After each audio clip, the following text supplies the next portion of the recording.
Bismillahirrahmanirrahim. Assalamualaikum warahmatullahi wabarakatuh. Salam sejahtera untuk kita semua. Semoga kita bersama keluarga dalam keadaan sehat walafiat dan tetap dalam lindungan Allah Subhanahu wa taala. Jadi jumpa lagi kita dengan Ustadz Rizal. Jadi materi hari ini kebetulan kita akan memasuki bulan suci Ramadan. Nah, oleh karena itu saya termasuk makhluk yang doib yang lemah.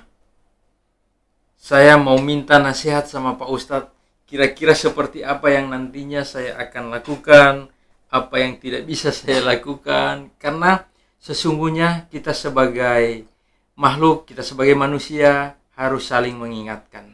Jadi oleh karena itu, melalui kesempatan ini, melalui video ini, saya minta dinasihati oleh Pak Ustadz Rizal. Ya. Oke, Pak Ustadz, Assalamualaikum warahmatullahi wabarakatuh, Pak Ustadz. Waalaikumsalam warahmatullahi wabarakatuh.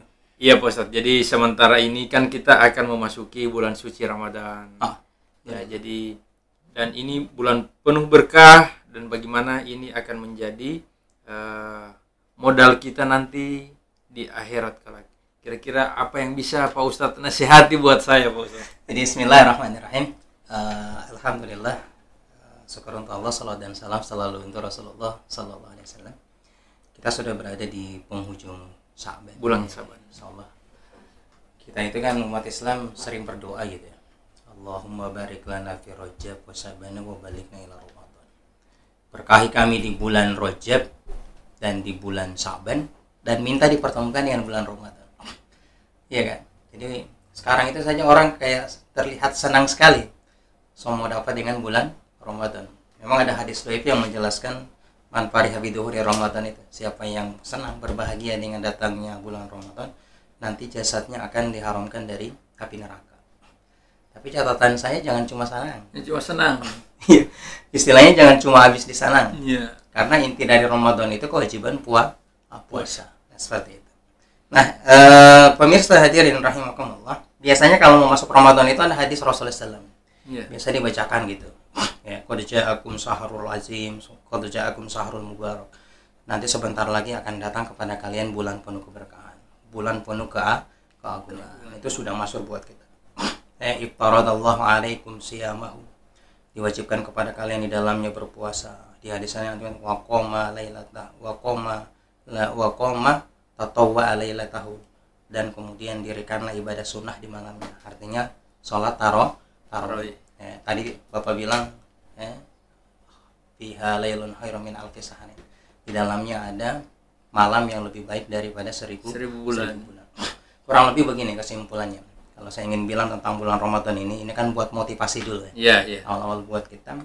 Bulan Ramadan itu istimewanya adalah bulan yang sengaja khusus Allah hadirkan untuk umat Islam, umat akhir zaman. Memang kewajiban Ramadan dalam Quran surat Al-Baqarah itu pernah diwajibkan kepada umat di masa lalu puasanya, tapi puasa Ramadan hanya diwajibkan kepada umat Islam. Tujuannya apa? Karena kurang lebih saya bahasakan begini, agar kita umat Islam ini, umat di akhir zaman ini bisa menyamai pahala sebagaimana pahalanya umat-umat terdahulu. Karena umat Muhammad ini, Pak, usianya pendek-pendek.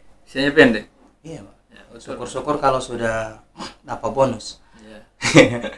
Saya jujur hari ini kemarin 40 tahun kalau ikut kalender Masehi. Ya, seperti itu. Nah, umat Muhammad itu kan paling 60, 70. Kalau coba bandingkan dengan umat Nabi Nuh, rata-rata 500 tahun ke atas. Nabi Nuh sendiri 950 tahun. Bayangkan, Pak, orang beribadah 500 tahun.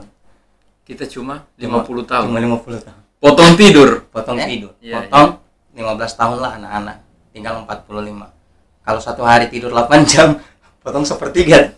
Jadi kurang lebih tinggal 30 tahun. Pertanyaannya, dengan 30 tahun ini kita akan membawa amal soleh yang banyak di hadapan Allah, kemungkinan besar kecil.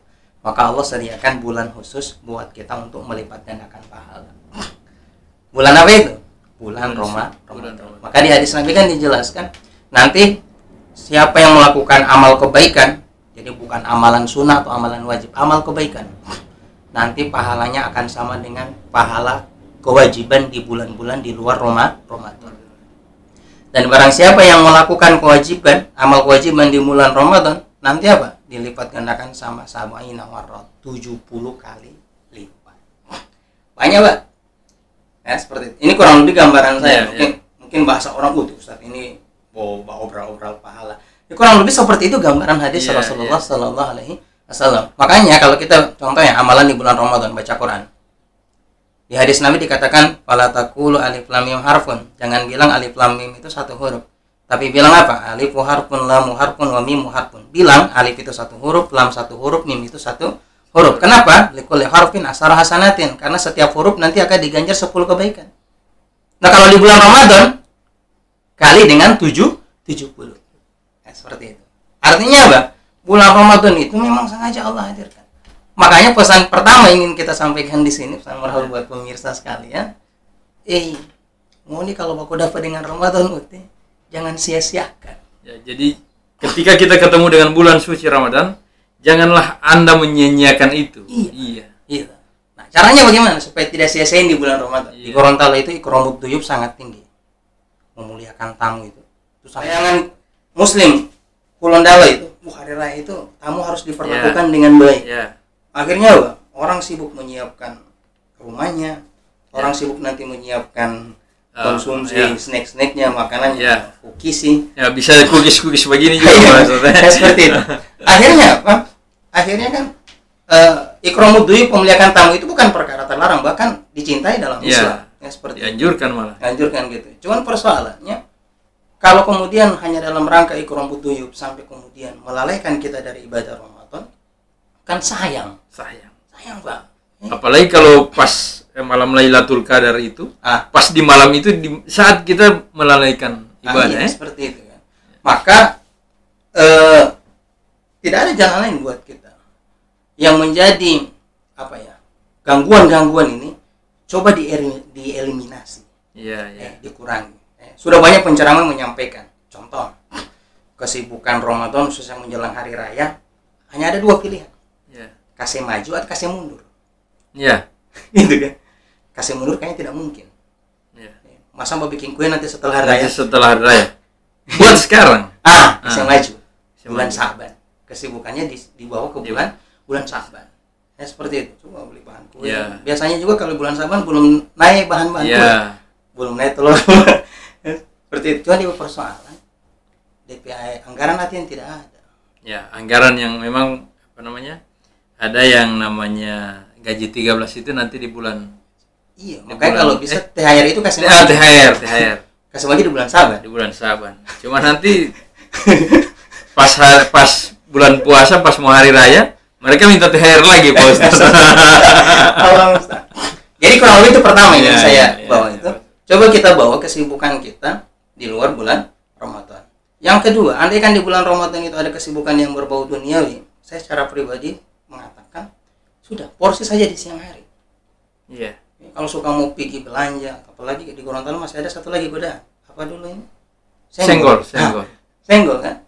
Ya sudah, kalau memang terpaksa harus mau balia bareng bawa kesibukan dunia kita di siang hari. Baru jangan terlalu capek. Malam harinya pakai untuk ibadah. Karena ternyata kalau kita berbicara keberkahan di bulan Ramadan itu paling banyak adanya di malam hari. Makanya itu malam Lailatul Qadar itu sampai hatta matlail fajar. Sampai kemudian fajar menyingsing. Disitulah kemudian Allah menyediakan berkah yang tiap hari di bulan Ramadan, tiap malamnya itu diturunkan ke langit bumi. Di langit bumi kemudian diturunkan ke dunia. Makanya yang kedua, kesibukan dunianya bawa di siang harinya, malam harinya kemudian gunakan untuk ibadah. Seperti itu. Baru mumpung sekarang masih di menyongsong, coba bikin target. Bikin target. Contoh ini target mungkin yang sifatnya rasional kalau buat saya, tidak tahu kalau buat pendengar pemirsa TBN Studio ini. Contoh, puasa full anti bolong. Sampai bolong. Kalau laki-laki kan insya Allah kan aman-aman, kecuali buat ibu-ibu, gitu kan. Puasa full anti bolong. Yang kedua, kalau bisa tarawih full anti bolong. Bahkan targetkan kalau bisa berjamaah. Seperti itu. Baru hatam Quran. Karena ini amalan yang paling mudah di bulan Ramadan. Ya. Khatam Quran minimal berapa?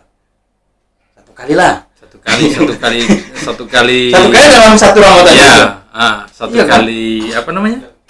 Hatam. Sekali hari, setiap hari sodako. Iya. Iya kan?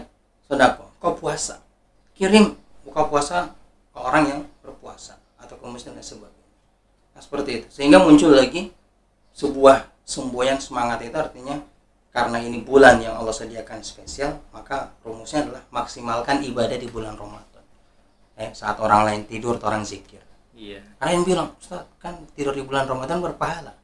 Iya, tapi lebih pahala paling kecil itu. Ya. Gitu. Kenapa ente mau ambil yang kecil? Mumpung dipertemukan dengan bulan Ramadan, ambil lebih maksimal. Ya seperti itu. Saat orang lain berlomba-lomba belanja, beli baju bor dan sebagainya, coba tuh orang berlomba-lomba. Emang agak berat merubah sebuah tabiat yang sudah mengakar di masyarakat dan lain sebagainya. Tapi kita bisa pelan-pelan memperoleh sekarang. Ya, apalagi sekarang kan ada belanja online. Ya, tidak perlu capek-capek, baku dorong-dorong dan lain sebagainya. Ya memang merubah paradigma itu lebih mudah daripada merubah kultur. Jadi ketika contoh ya penonton di dalam kotak rokok itu kan ditulis merokok merugikan kesehatan. Semua orang setuju. Tapi merubah kebiasaan untuk nantinya tidak merokok itu susah. Lagi seperti itu ya maksudnya. Jadi mungkin sederhananya begini ya. Kadang itu saya mengatakan begini, orang itu setiap mau berakhir Ramadan tiap tahunnya pasti mau sekali baku dapat ulang.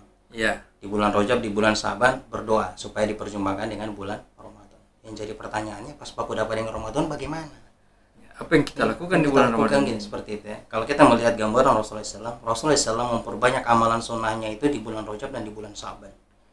Bahkan dia sudah mulai memperbanyak puasa sunnahnya. Senin Kamisnya udah mulai lancar di sana. Kenapa? Harapannya pada saat memasuki bulan Ramadan kita bukan lagi start, tapi sudah mulai di track. Kita memang sudah ada di dalam situ. Iya, sudah di track. Coba lihat orang puasa pertama, puasa kedua, puasa ketiga biasanya lain. Ya. Loyo, capek. Kenapa? Karena tidak terbiasa.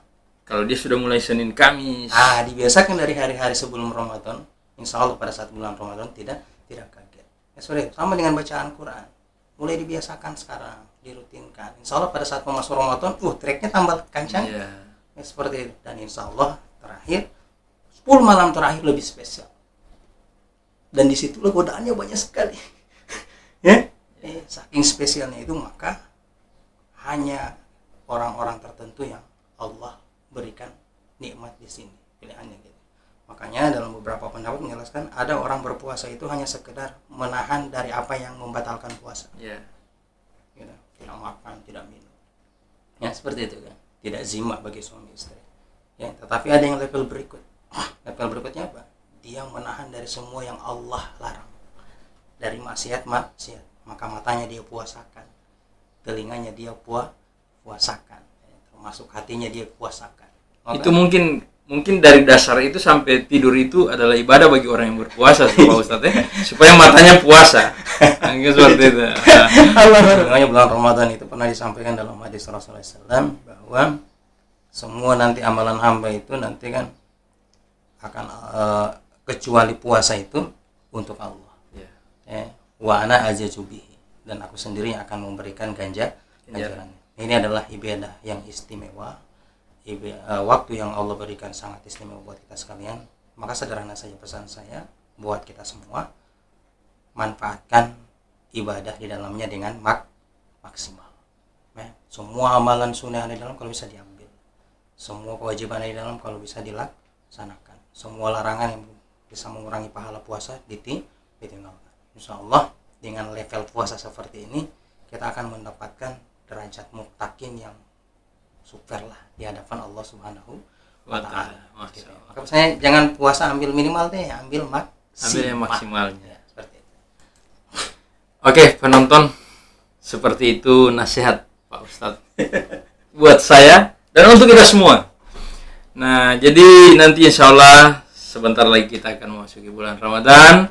Bagi yang ibu-ibu terutama yang ada hutang-hutang puasa, masih bisa Pak Ustadz di bulan Saban untuk masih bisa.